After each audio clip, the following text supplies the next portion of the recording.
Well, good evening and thank you for joining us tonight. My name is Terry Connaughton. I'm the director of the downtown Spartanburg Airport. And thank you for being here tonight. Tonight's presentation is about drones near airports. So a little bit of background on this.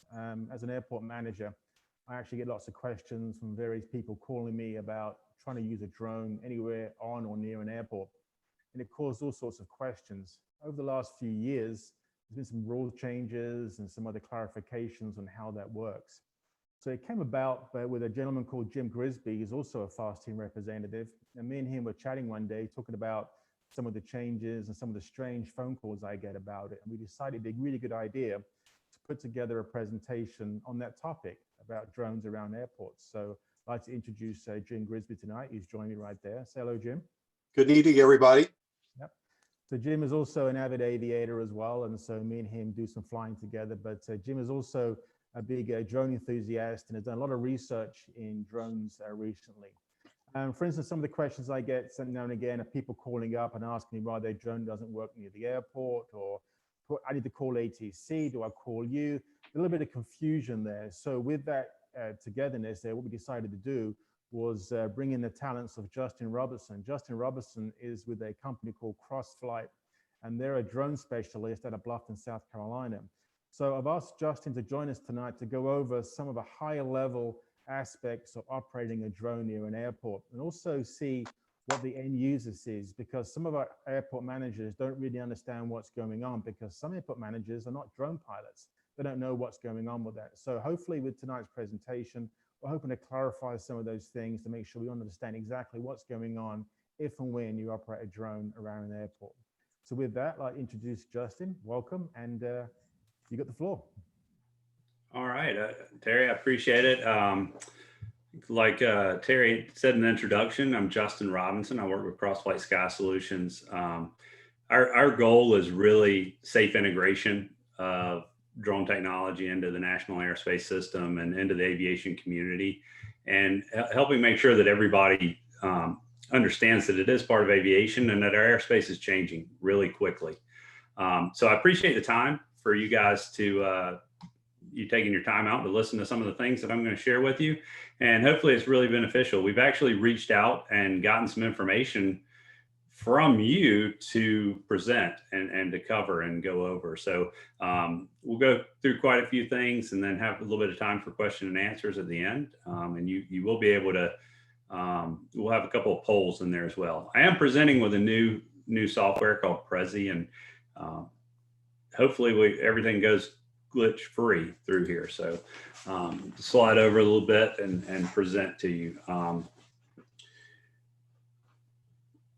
First of all, I'd like to thank the South Carolina Aviation Association for allowing us to do this. And I just told you a little bit about our company. We do a lot of training across the state, across the country, and we've got a high school curriculum to help high school students learn about drone technology, and we're rolling that out across the country and really helping teachers get trained and certified. And the reason for that is we know that the FAA can't enforce all of the things that are happening in the drone world, but they really need help educating people.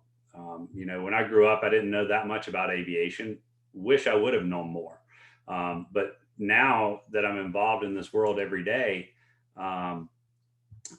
it's just mind-blowing for me to see the changes that are taking place. I mean, there's millions of drones out there, and we're on the 25, 30,000 airlines, or airplanes running around. It's going to be a whole lot different. When we look up, things are going to change. And so we're keeping up with it and trying to help other people like you guys keep up with it as well. So a few things we're going to go through. Definitely going to go through some regulation, basic stuff, drones in airspace, equipment, and then drone pilots, what they would request from you, and then some of the comments and concerns that we've seen, and how we'd fly near airports and go through some Q&A. So, and I'm going to actually let you see it from my side. We fly commercial drones every day. So we're out here flying not just small little drones like you pick up at the store, but some pretty big stuff that actually has some substantial payloads that could cause problems in aviation. So, or to manned aviators. So we're very concerned with safety. We hope everybody is, but we know that's not always the case. And so we'll go through some of the things that we deal with and what we see, and try to answer some of the questions that you guys sent in. Start off with just a little bit of the history of drones. And when we look at the history, this is a timeline. You're not going to be able to see all the information on here, but really we started way back in 2012, realizing what was coming and what needed to happen. And a lot of things have changed since then. To start with, we used to contact ATC before we would fly anywhere near an airport. A lot of that's changing now, and has changed, and we really should stay out of it. The last thing an air traffic controller needs to be worrying about is a drone pilot. What the drone pilot needs to make sure we're out of the way. And that doesn't matter whether you're recreational or commercial drone pilot. Our job's to stay away from manned aviation, make sure we're out of the way. And I'm sure that you guys see a lot of things coming in from what we've seen. Most of the information in this presentation, along with this slide, is straight from the FAA's website. And this comes from their forecasting. And you can see that this is not only become a little bit of a problem in our airspace, but it's only gonna continue to grow, especially with the things coming with package delivery and so forth.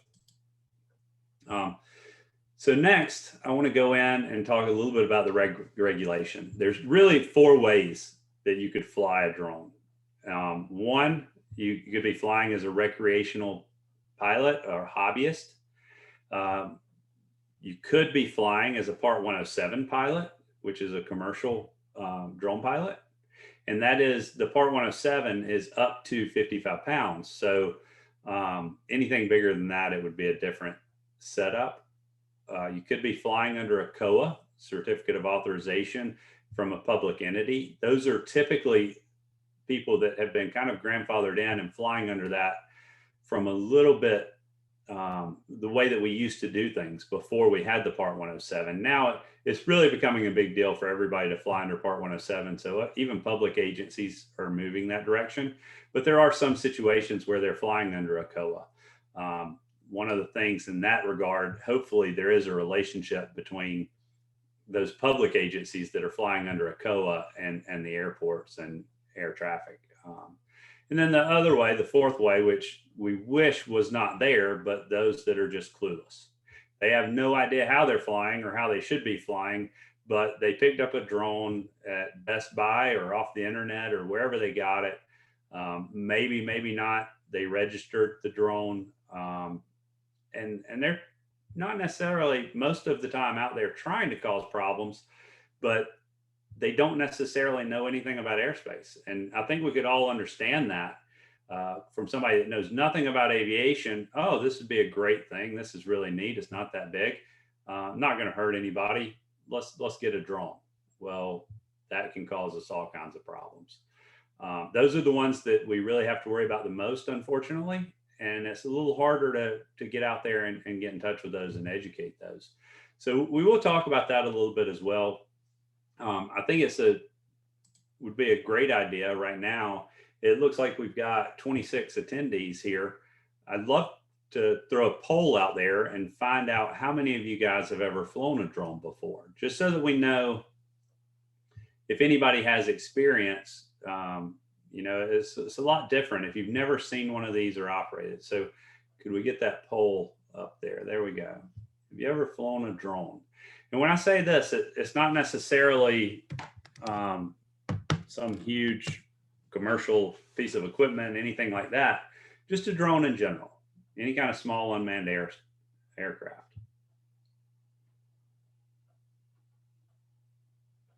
We'll just give that a minute for everybody to respond.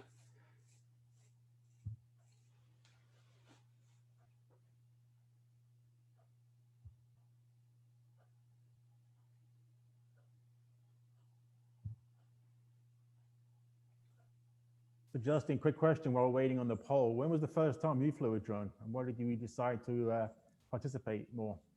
Actually, the first time I flew a drone was back in 2012, which I was one of those clueless people. Unfortunately, I had no idea what was going on with it. I was teaching, and we actually had a few drones come into the school. Now, they were nothing like they are now, but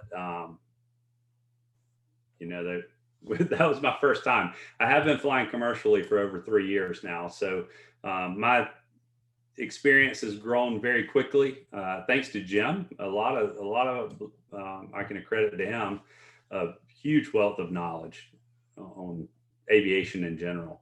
So it looks like the majority here have flown a drone before. 72%. That's awesome. It's great to see that you guys understand a little bit. One of the things that I talked to Terry about with Jim earlier was actually that I see this and it's only going to grow, and a drone can be a great tool at an airport for so many different pieces.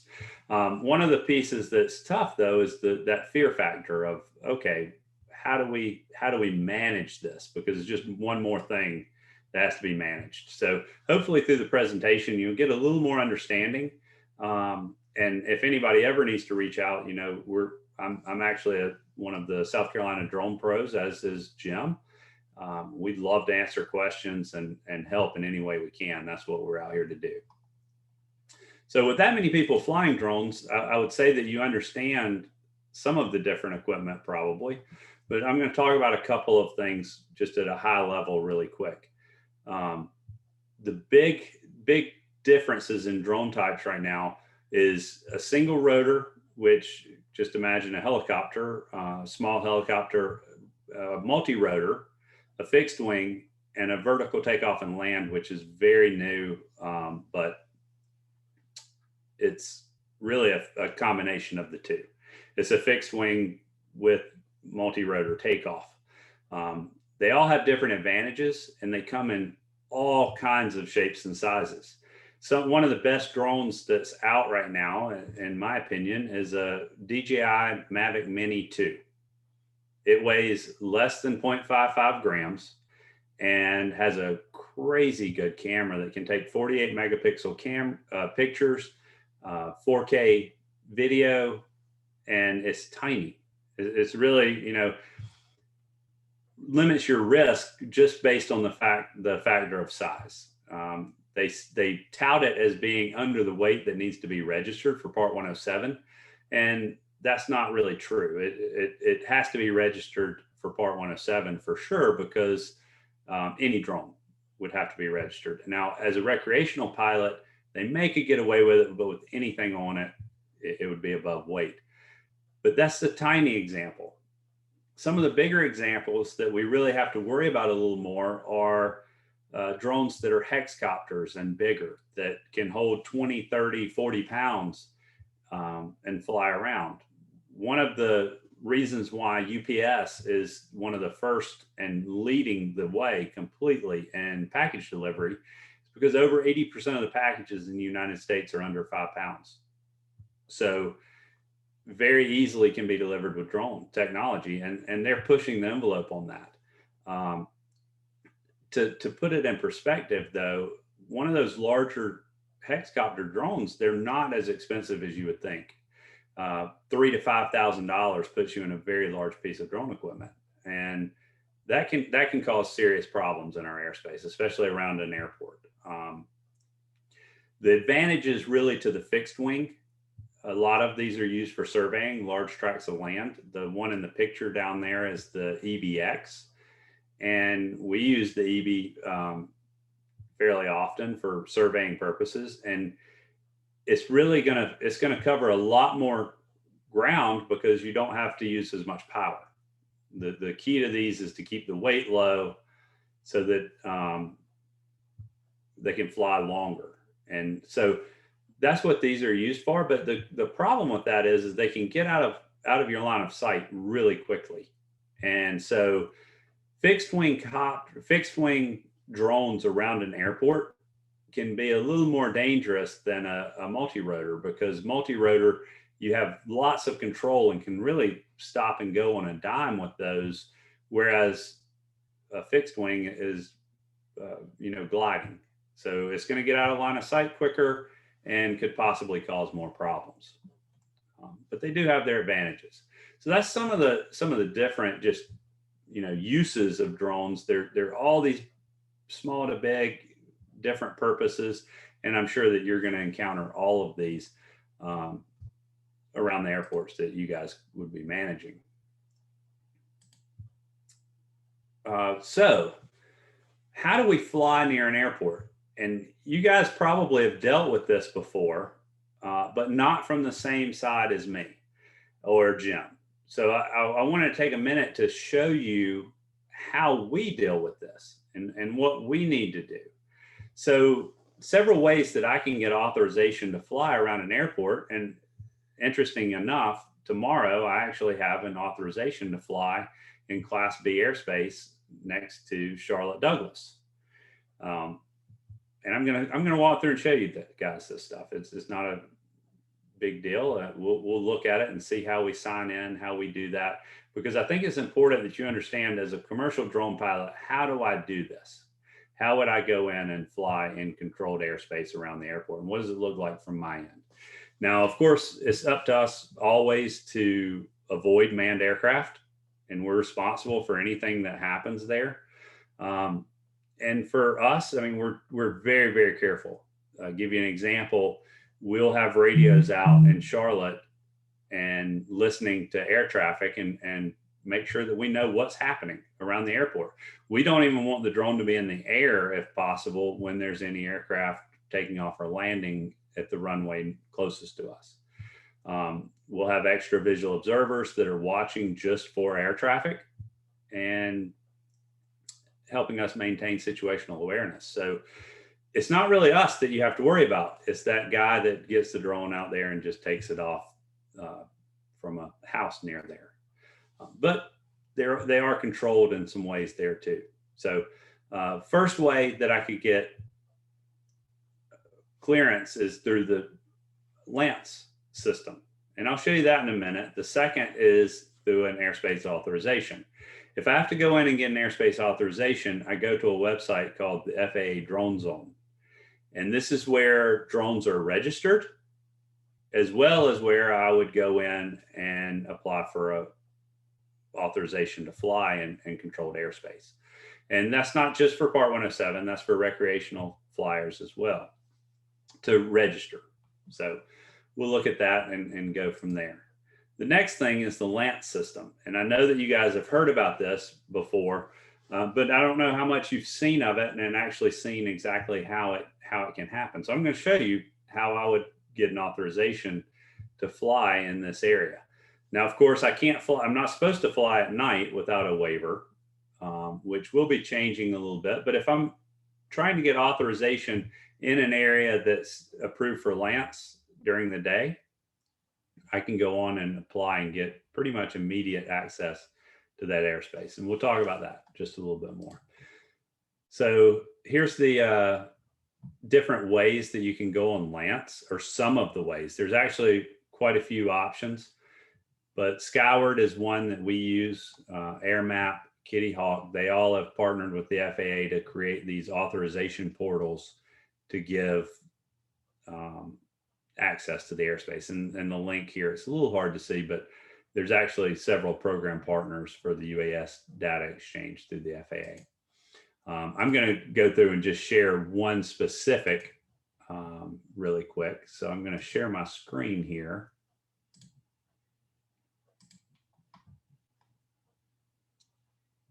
And just to make sure, Terry, is everybody seeing my screen? Okay.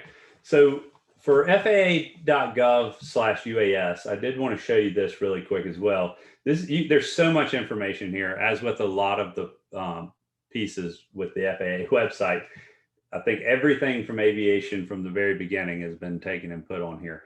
But there's a lot of information here as to how you can fly, the different rules that are coming out. I would suggest, highly just taking a look at this site. And if anybody ever questions, well, how am I supposed to fly? this is the key. This is the best place to go and find that information. But for right now, I want to show you how we would get authorization to fly in a certain area. When I pull up, we use Skyward. Most of these programs all work kind of the same. AirMap is a really popular one. I'll show you what Hilton Head Island looks like here. It shows you all the airspace that's here. I can scroll in and you'll see these authorization zones. If it doesn't have one, it means that it's at a 0.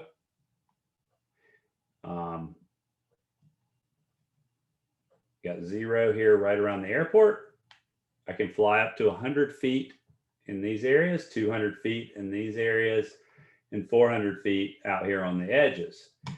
Now, one of the pieces that a lot of our students get confused on, and I don't know the answer to this other than just education, but they assume when they look at a map like this that they have authorization to fly inside of this ring up to this location just because it has it in there.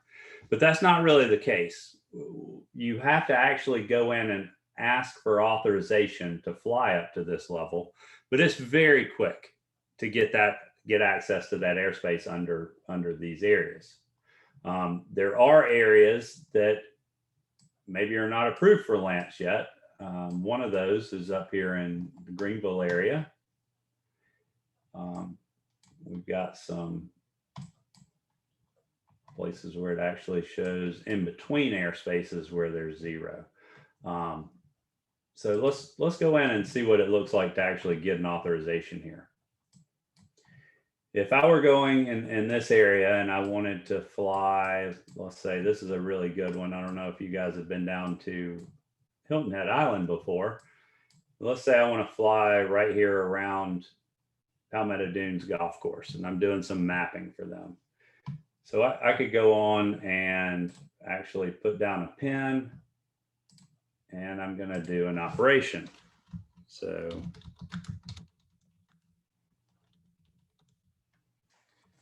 all that golf course mapping.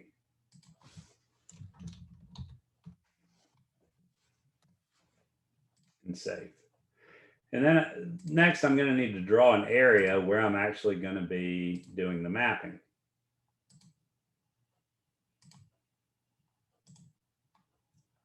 So then I'm going to go in, go to the next page. It's going a little slow, I apologize. And it shows me my map. And this is great software, but I mean, there's others that do the same thing. And I'm actually going to say that I'm going to fly tomorrow. There's no way that I could do that because it's going to be horrible raining tomorrow. But if I were going to be going out there tomorrow, let's say between 12 and 1500, I'm going to do some mapping at this course. And I'm going to choose myself as the pilot. All of my information's in there. I've got my weather. And it says, okay, you can ask for request authorization for this flight through the LAANC system.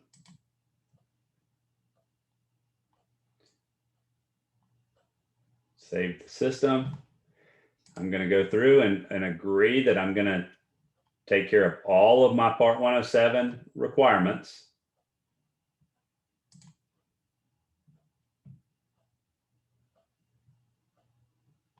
And there's my notice of authorization. So if you guys have seen anything that happens like this, this is how I would get my authorization for this area. And it's only going to let me fly to 200 feet and tells me exactly what I'm going to do. Now, I would want, if I were flying in this area, especially coming up now, we do it anyway, but if I were going to be flying in this area, I would want to make sure that I have this printed out and with me along with my pilot's license and other information. So fairly easy process, right? It's pretty straightforward. I now have authorization. I can view that authorization and go back and see it. Of course, if I were doing this, I would give a lot more information, go through who's my flight crew, those kind of things. But, you know, we're an anomaly in this system. The professional drone companies are going to do things a little different, a little more little more by the book than what some others may do. So again, it would be very similar if I were doing it through this system, through AirMap. I could just go in and find my area that I'm going to fly and get permission there. I am going to turn it over to Jim for just a second before I go into airspace authorizations, and let him talk to you for just a minute about if a recreational flyer wanted to fly in this same area over this golf course, what their requirements would be. Jim, do you mind hitting that one for me real quick? Let me get my video started here. Good evening. Yeah, I think in some of the comments that we've done, received from Terry, and some of the concerns that we've seen from some of the airport managers, there seems to be a concept of this 5 mile rule. If I'm within 5 miles of the airport, then I have to contact the FAA or the airport authorities in order to just let them know that they were going to fly. And that's something that came about with the FY 2012 FAA Reauthorization Act. They first started introducing drones into the system. And back then, if you were within 5 miles of the airport, you had to notify the authorities that you were going to fly. You weren't asking for permission, but you needed to be able to let them know that. And that got to be kind of a complicated thing, because some of the airports were, like a small heliport or something like that. People couldn't even get a hold of the airport authorities. So it was kind of an unmanageable rule. But that progressed until we get to 2018. And by 2018, where two things, one big thing has really happened, and that is the FAA in 2016, August of 2016, introduced the commercial small drone rule, which is Part 107. And that eliminated the requirement for commercial drone operators to use the 5 mile rule. It's still only applied to recreational users. But then in 2018, with the 2018 Authorization Act, they eliminated that 5 mile rule completely. And what the FAA wants to do is they want to get out of the business of dealing with drone pilots, because there's so many of them. They've got to focus their attention on manned aviation safety. So even as late as August of this last year, with the changes that they've made to recreational drones, the 2018 Authorization Act created eliminated the 5 mile rules and placed some more burdens on the recreational pilots, but they couldn't implement those right away. Well, now they've got that such that recreational pilots have to meet 8 different conditions in order to fly in controlled airspace. And they can now access LAANC, which is permission to fly or get an airspace authorization in controlled airspace for both commercial and recreational pilots. So if you have anybody that's contacting an airport, or as an airport authority, you're getting somebody that says, hey, I know I'm supposed to contact you, that's really not what they're supposed to do. Recreational folks need to request an authorization through LAANC. If LAANC is not available, then they need to go to Drone Zone. But airport managers and airport operators should not be dealing directly with drone pilots. The FAA wants to get out of that business, and they want to stay with people following the authorizations that are available through LAANC or through the Drone Zone. Pitch it back to you, Justin. Sorry, there was one little brief overlap period there where commercial pilots had a really hard time flying inside a controlled airspace, and yet the recreational pilots would just make a phone call. That was very interesting there for about 6 months to a year. But it's a little different for recreational and commercial pilots. Still want to make sure I show you how we would process and get in and fly these jobs. So show you how close I'm going to be tomorrow. There's a piece of property right here that needs to be surveyed. And this will be with a drone that's around 40 pounds,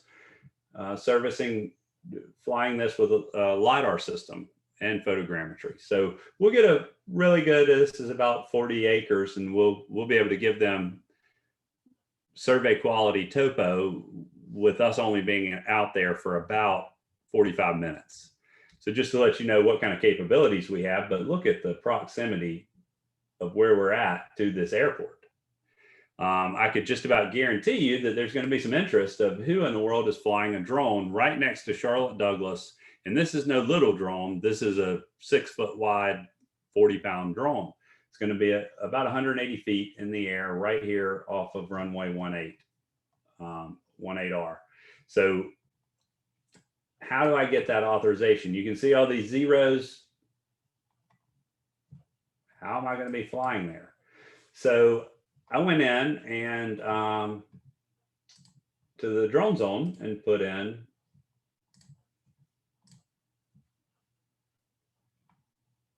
my authorization request. So I can go in and create my authorization or waiver authorization right here. I only have one in here that's up, and that is for Atlas for Charlotte Douglas International Airport. So they changed made some slight changes. They changed me to, well, I guess they changed it to a decimal. Here we go, in half nautical mile from the area that I proposed. And I can click here and see the actual form that the FAA sent to me. And they're telling me, you know, it just basically goes in and shows exactly the area that I would be flying, who has the jurisdiction there. They've signed off on it, and go through and give the contact information. It tells all about how I'm going to fly and what I'm going to be doing. It even gives the maps that I sent in to show where I'm going to be flying and the size and scope of the project that's there. So this is the documentation that I would have. This has to go out well ahead of time. It actually doesn't take, they say that you need to request, I think in a month ahead of time, but typically at 1 to 2 weeks, we can receive authorization now. But this is for very special circumstances. It's not for just your everyday guy coming out and flying. And as you can imagine, air traffic control shouldn't have to deal with that for sure. That's not something that should be on their radar. One of the questions that was brought up is, okay, well, what about this airport over here? There's no authorization right here, right? And this is a small airport up in Gastonia Municipal Airport. But what if I'm wanting to fly there? What about the airspace there? What about around this airport? Because that's probably more of a concern than someone like me flying in that other area. So just to show the airspace there, which you guys are very familiar with airspace, but we don't know who's going to go in and actually look at this on a map or not. Let me see. I think it's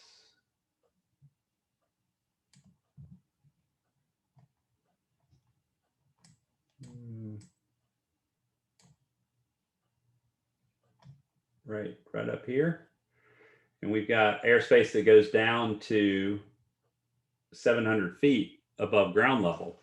Well, going back to our regulations for just a second, the regulations state that a drone pilot can only fly to 400 feet above any object, right? And they did that. That was intentional to give us that 100-foot buffer between us and manned pilots. But if we were in there trying to inspect a tower or something like that, it changes things, because then we can fly 400 feet above that tower.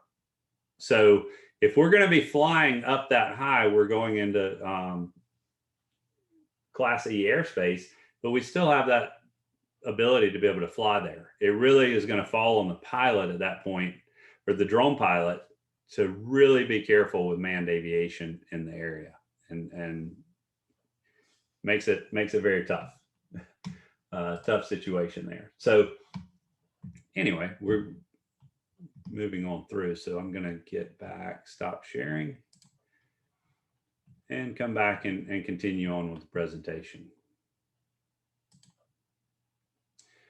So I'm going to go in now to some requests that came actually from drone pilots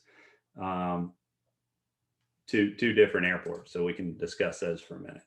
So this is comments from a drone pilot to Spartanburg airport manager. I was told to call you because I want to fly a drone near the airport.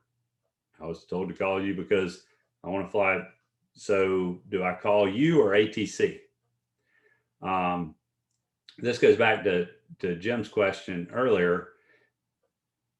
How are you flying, and what kind of airport is it? If it's in uncontrolled, we're not calling anybody. And how are we flying? That makes a difference too. Right now, recreationally, there's only a handful of airports that are on the LANC system, but that is one of the requirements. So they're going to have to go through the LANC system.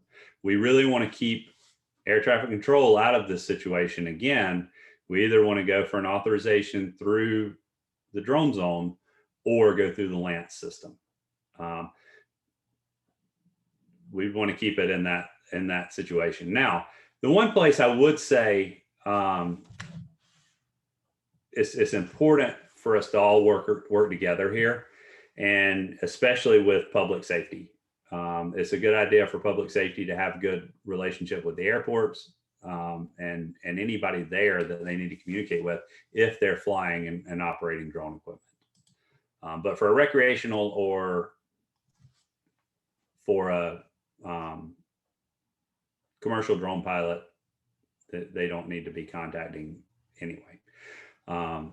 So airports and controlled airspace, flight near an airport and controlled airspace, drone operator must receive airspace authorization prior to operation.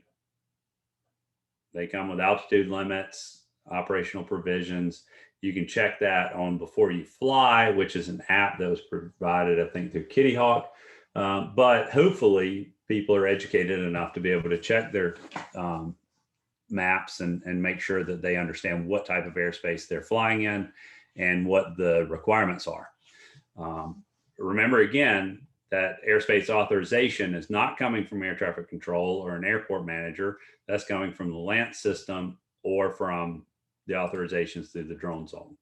So want to make sure we don't get any of that confused. Automated authorizations, those are through LANC. That's what we looked at with those grids. Shows how high you can get authorizations. Doesn't mean you can't get those authorizations. As seen earlier, I could get an authorization to 0 feet, but it goes through a different system. You can't get those authorizations automatically through the LANC system. Then if we're looking at through the drone zone, that's where you want to go if there's a 0 grid, or if I'm going to fly higher. It does happen to us in our area fairly often, in the Charlotte area or in the Savannah area, where we need to fly higher than the 400 feet, or we need to get above what the ceiling is under the LANC system. So we would have to go in through the drone zone. And there is only one place. There are a couple of other websites that try to get people in there, but the government website is the one to go to. So again, it goes back to that LANC chart. Hopefully everybody can understand how you sign up for getting authorization in these areas. But again, it doesn't mean that it's automatic that I can just fly up to 200 feet. It just means that I can get approval up to 200 feet through the LANC system. Justin, can I jump in there real quick on that? Yeah. Can you pull that map up again? Absolutely. Guys, these are called UAS facility maps, and the links are for those there, but these are the grids that Justin's talking about. If they're in green, that means they're covered by LANC. If they're in red, that means they're not covered by LANC. And so if you want to fly in a block that's got a red square around it, you're going to have to go through drone zone. You can't do that. And now, I just wanted to point that out, that system is available to both recreational and commercial pilots, but knowing what the color of the square is very important. Thanks. All right, thanks, Jim. Okay, going on to the next one, airports and uncontrolled airspace. For flights in uncontrolled airspace that remain under 400 feet, prior authorization isn't required. So just remember again, unless it's that Class E to the floor at the airport or Class D, C, B airspace, there's nothing going to happen there. So there are going to be people there. The job of the drone pilot is they just can't interfere with operations at the airport. They must yield the right of way to all other aircraft.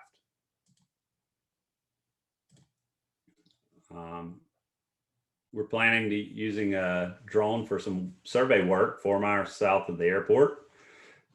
This is commercial drone flight. You can go through Lance. The interesting thing about Lance is it's typically done for a 1-day authorization.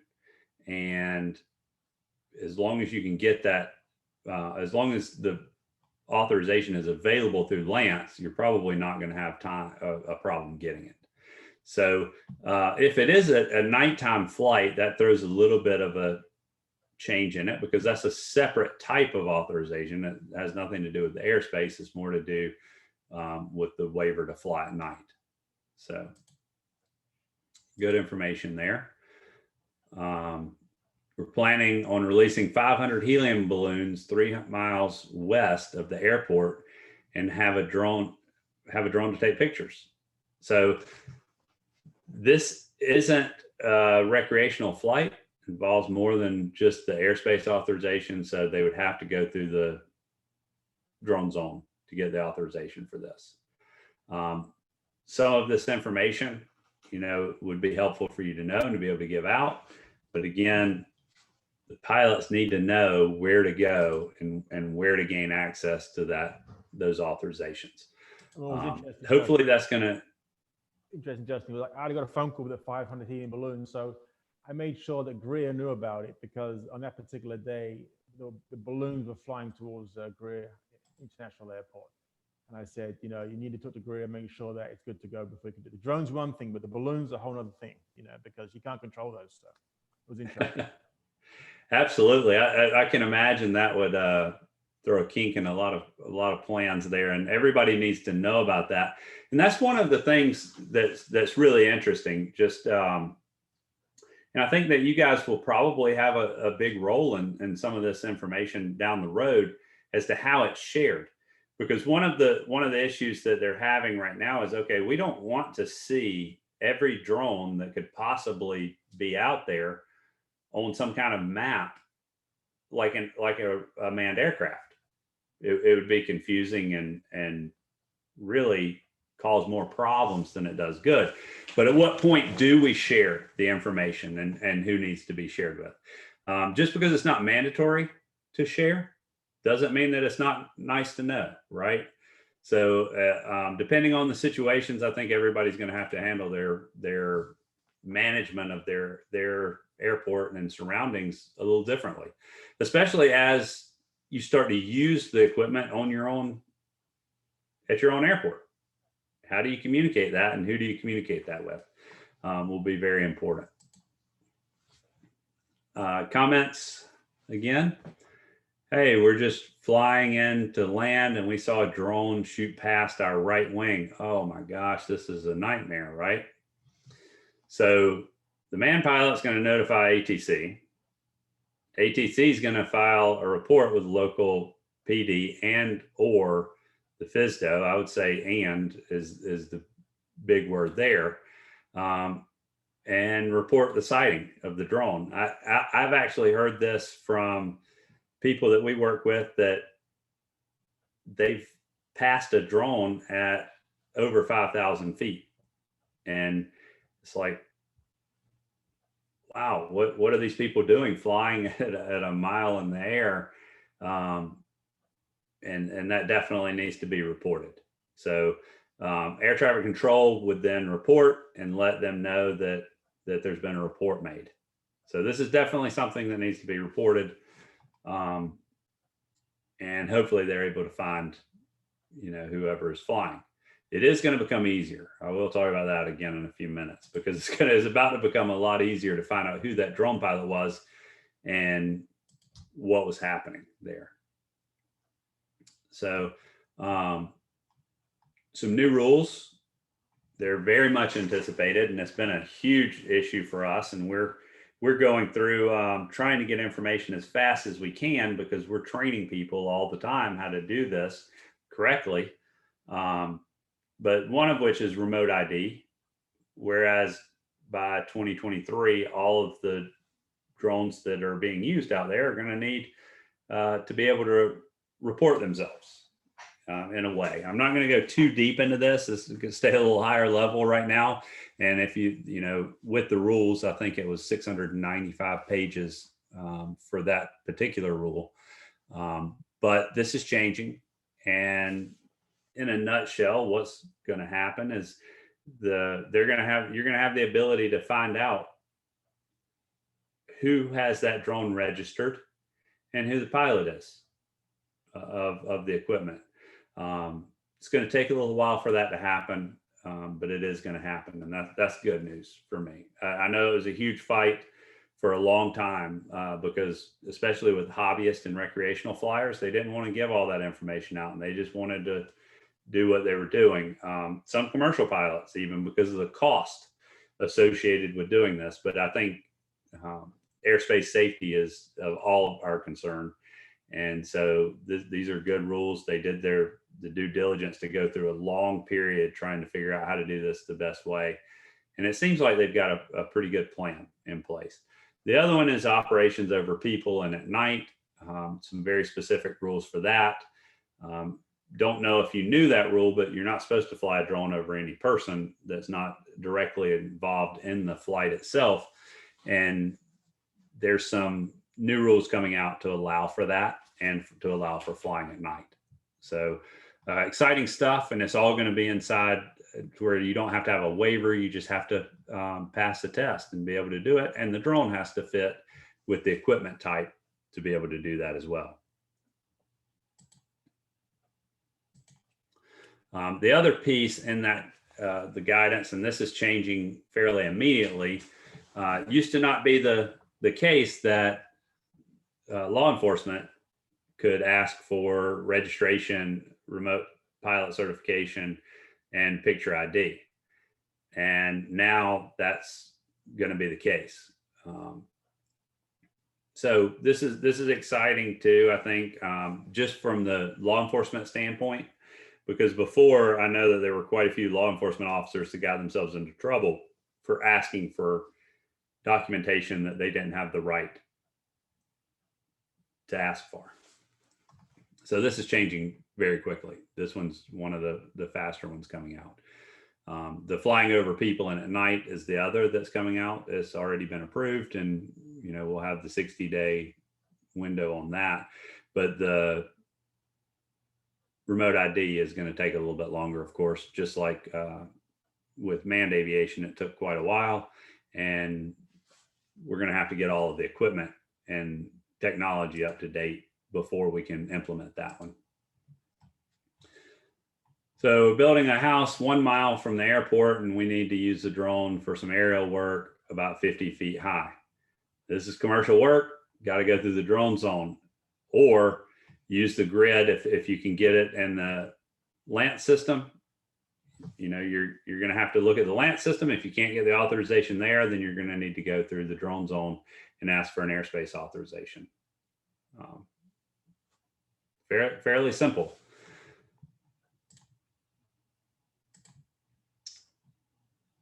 Why won't my drone work over by the maintenance hangar? Oh, this is a great one. So most of the drones that are out there today, and I can refer to these as drones. They're small unmanned aircraft systems. But most of the time you're going to hear it referred to as a drone. So that's what we do as well. Most of the drones are, they have a geo-locking system inside, a geofence inside of them. So based on their GPS, they will not operate inside of controlled airspace unless you unlock that airspace or unlock that drone. It's different whether or not you go through LANTs or you go through an authorization. If I go through an authorization through the drone zone, I have to send in to get that drone unlocked. If I go through the LANT system, it can unlock itself. And that's all housed inside of the apps that are actually being used to control the drone. So two different ways, but this is very common that you're not going to be able to get in and use your drone in that controlled airspace. As a matter of fact, we've been flying before and it fly right up and just hit the geofence and stop when we thought that it was unlocked, because we did have airspace authorization, but the drone was confused and said it didn't. This is going to be really important if you guys start to actually use drones around your own facilities, which I would highly recommend. There does need to be some policies and procedures in place, but you're going to have to understand how to unlock those drones and get authorization to use them or unlock them. There are some companies or some of the drone manufacturers do not have that geofencing included. And essentially what's happening with those is the pilot's assuming all risk associated with that equipment when they start it up. Not really the way I think that for safety of everybody, it would be better if there was more geofencing, but it just depends on your equipment. That's typically the problem if someone can't get the drone to start. So hopefully that's some good information about questions that actually were asked right to the local airport. So going back, I think this is a good time for a quick poll, and then we'll finish up. But there's another poll with how often do you have to deal with drones in your, how often does this topic come up around your airport or around your facilities? It's very interesting. I'm anxious to hear how often you deal with this. Every week, every month, once a quarter. I can imagine that it's becoming more and more. And with the rule changes that are out there, I can imagine that that'll even become more of an issue.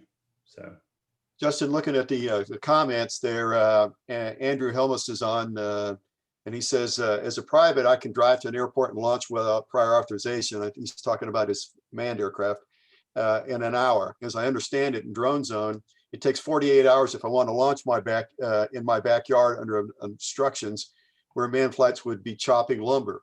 The time to get authorization is somewhat a non-starter, as weather forecast 48 hours out is useless for a 300-gram drone, larger maybe not. I think there's some misconception there about what's going on. What you need to know, Andrew, is your aircraft, or is it the area in your backyard, is it a controlled airspace, or is it like a lot of people are, it's just Class G airspace? If it's Class G airspace, then you're the pilot, you're the controlling authority. Go out and do your pre-flight on your drone, and you can fly it almost instantaneously because there's no authorization required. But if you're in controlled airspace, then you have to check to see if you're in, if Lance is available there. If it is, and you're underneath that altitude, go to one of the service providers for Lance, and you can get almost an instantaneous clearance to fly in controlled airspace. Now, if you don't have Lance and it's controlled airspace, then you're going to have to go to Drone Zone, and yes, it's going to take longer. And I can add to that. Sometimes it's 48 hours is quick sometimes to try to get a turnaround, sometimes not. If it's an issue, for us, like we do a lot of drone work on Hilton Head Island, and the majority of the island is in controlled airspace. So we have an authorization to fly there anytime. So you can get a different type of airspace authorization that's going to allow you to fly for a longer period of time. And basically what we're doing there is we're going to put in for all types of operations, but we're going to have to list out all of our safety protocol and procedures that are going to take place on every one of those flights and how we're going to do that. And we do have a relationship with air traffic control there, where they actually wanted us to contact them when we're going to be flying in certain proximity to the airport. So there is some communication portals there that you can use to get that. It is frustrating sometimes, but again, it's just one of those things. Once you get that relationship, I mean, we've gotten companies that we work with, we've gotten permission to fly inside of the freeze in DC over and over, even extended authorizations there, which I didn't think would ever happen, but it's just all about how you fly and what your purpose is. So Another quick question. Let's see, where to check if my existing DJI Mavic Pro has remote ID? And from what I've seen, you have to go into the menu sections of your DJI drone, and there is some, I know in the Mavic 4 Pro that I had, you could put extra information about what your drone has, but you're really going to have to just look at the menus. I think within 2 years of the new rules about remote ID being published in the Federal Register, manufacturers are going to have that stuff on board in their drones capabilities, or you're going to have to purchase a module that will broadcast those intentions, which I imagine you would be able to program.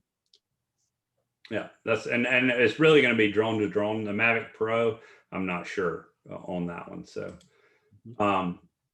all right. So once a quarter, I mean, it seems like once a month is a pretty common answer, and once a week is another. Interesting. We wouldn't have known that information, but I also know that with not talking about this and not dealing with it, one of the reasons we were excited to do this is because we deal with this every day and you guys don't. And, we just want to make sure that we're able to share information. And I think that doing more of these is probably a good idea, and we would definitely love to be a part of it. So let's move on through real quick and get through a couple more of these, because these are your comments. And these are concerns from airport managers. I have an extremely active flight school at my airport, and I'm concerned about, because they not only fly in the 5-mile radius, but also in a few practice areas around the airport, slightly more than 5 miles away. How do I express my concern to drone operators that do not need my permission for anything more than 5 miles? I think this is great, and opening up communication is the only way. One of the things that's tough with this is the fact that it seems like sometimes manned aviation and unmanned aviation, there's a little bit of a disconnect there, and a lack of them communicating. And I think this is just all about communications, really, because there's nothing, like I said right there, there's nothing you can do if it's uncontrolled. But at the same time, we have to have respect for each other in the aviation community. My pull in this is to try, and me being part of the South Carolina FAST team is to pull as many drone pilots into that group as we can, so that they understand more about what manned aviation is dealing with, and the dangers and the difference in how we both are going to be operating. Another one, drones flying near the airport and the operator not being aware of or paying attention to an aircraft coming in to land or take off. Pilot safety is our main concern, and I think that's all of ours. This is that clueless person, and I think the only way to get those people under control is really through education, and we're not going to ever be able to do away with it completely, but hopefully through sharing information and getting as many people part of the actual aviation community. Because one of the things, like I said, we would never fly near an airport without a visual observer on hand. Just their sole job is to pay attention to aircraft and to make sure that the remote pilot's understanding that. So somebody that's not doing that, it's not a safe situation. I would think you should have a visual observer for your drone operations near the airport. Unauthorized use of UAVs on above airport property or in close proximity. This is happening more and more. The good news is the media that it is starting to get, and the FAA handing down some pretty hefty fines. I think until the FAA can get a hold of this a little more and publicize the problem and what it can cause, it's going to continue to be a problem. I don't think that it'll ever go away, but you know, we hope that with more and more active publicity, it will. None. We have procedures for operations within 5 miles of the field coordinated between the district and the FAA. It seems to be working well. That's great to hear. That's what we wish everybody was doing, right? The biggest thing is that all these could fall under the code for unsafe operation. Not going to go into it too deep. We're running up on our time limit. Also talking about runway exclusion zones. The airspace designated B, C, and D. It's 1 statute mile each end of the runway and a half statute mile, which is really a quarter from the center. Now, you'd say, well, my operation tomorrow is going to be within that half mile, but I do have authorization. You'd have to have a special authorization for that, and the communication is going to be a little different in that situation.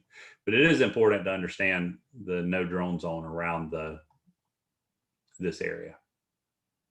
And those are both civil and criminal penalties if people cause a problem within those exclusion zones. Yeah, this is a big difference. The penalties are much steeper in these areas.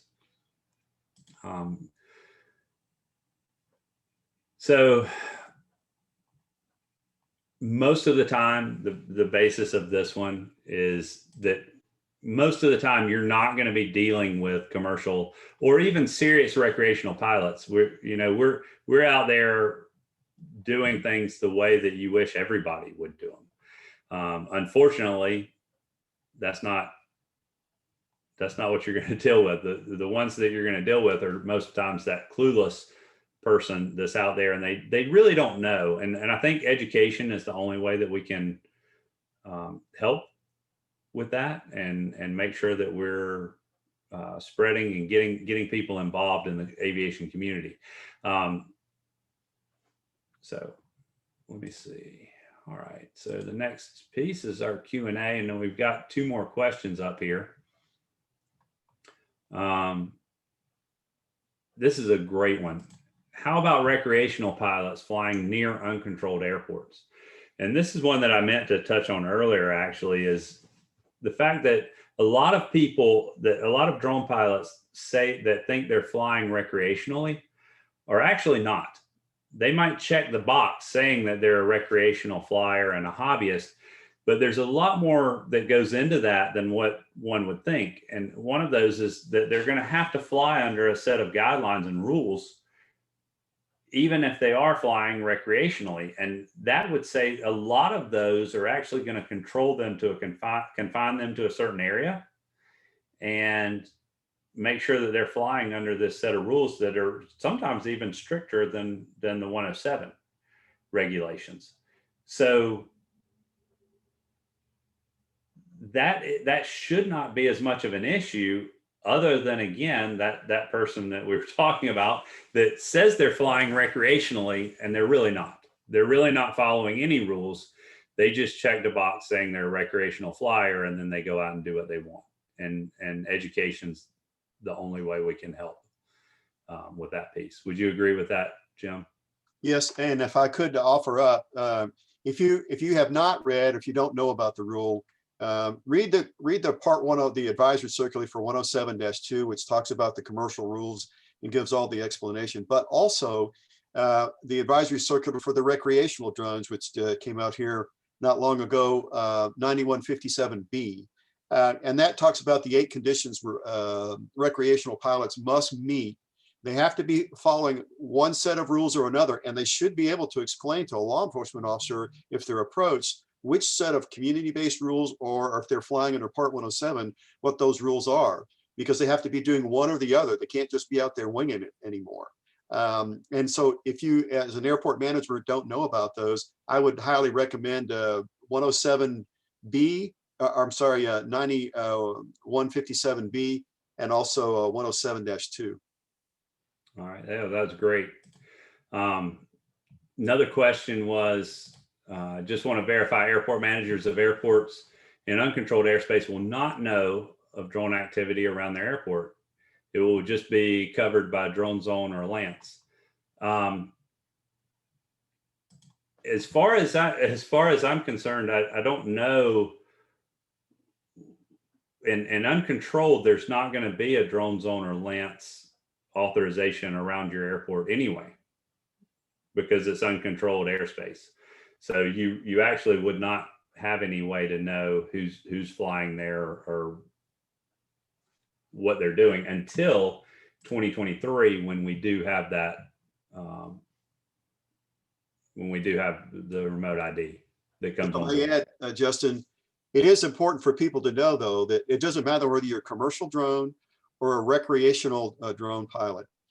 If your drone causes a manned aircraft to deviate from its flight path, then they have violated the regulations. And that can be a problem for whoever's flying that drone. Yes. I mean, and there is, again, that goes back to that rule of unsafe flight. So another question, I'm a 107. The question was, can a recreational pilot fly near uncontrolled airports? That's a tricky one, because yes and no. They have to have, they still have to be flying under that, under the recreational rules. So it would most likely be on at a controlled airfield. Would be my best answer to that. I don't think that they're gonna be able to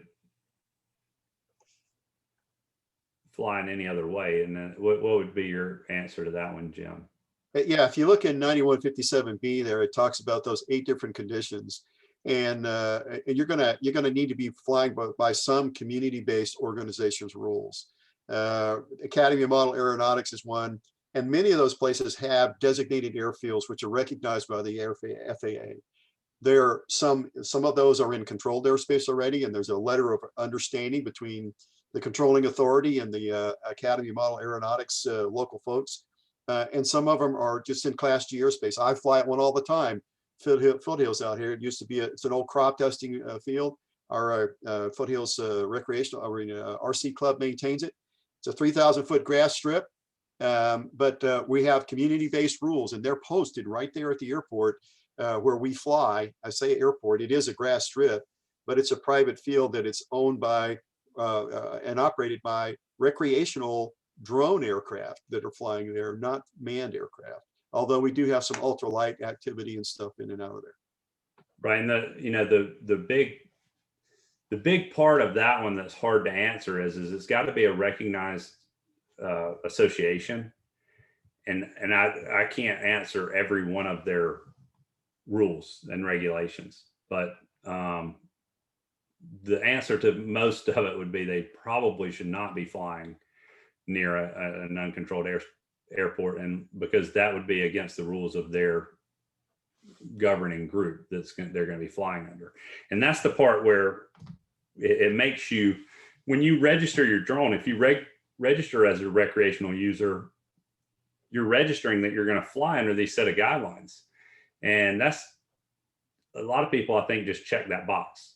They don't really know that that means they really need to be flying under some set of guidelines.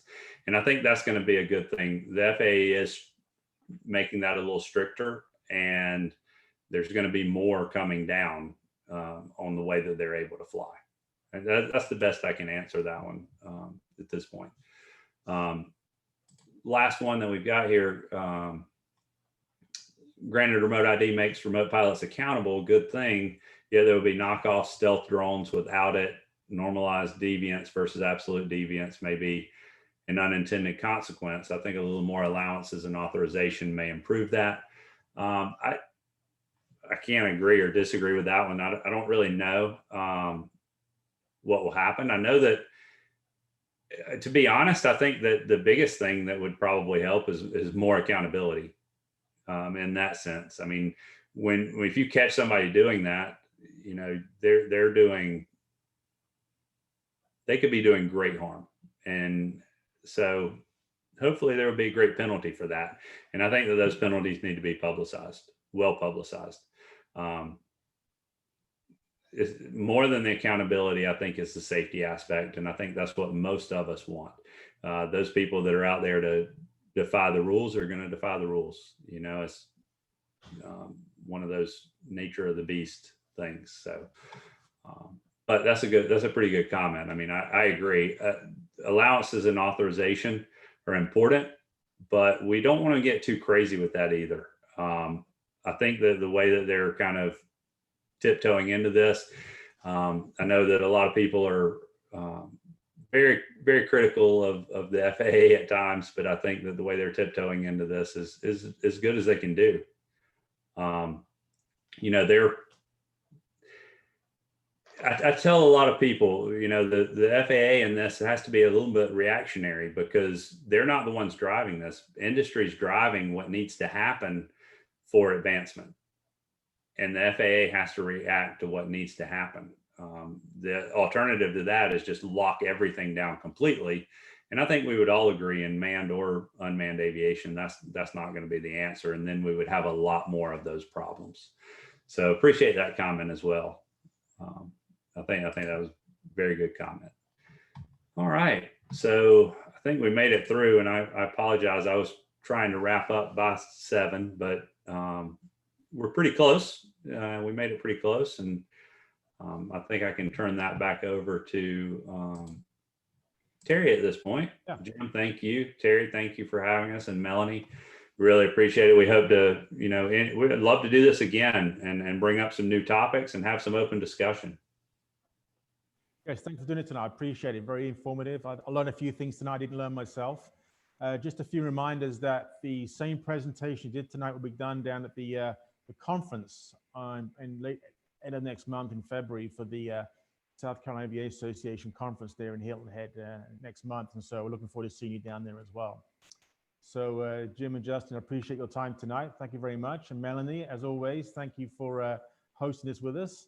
And for those who signed up, please make sure you complete your identification in the Wings program, and I'll go ahead and give out the credits tomorrow for your attendance. Okay.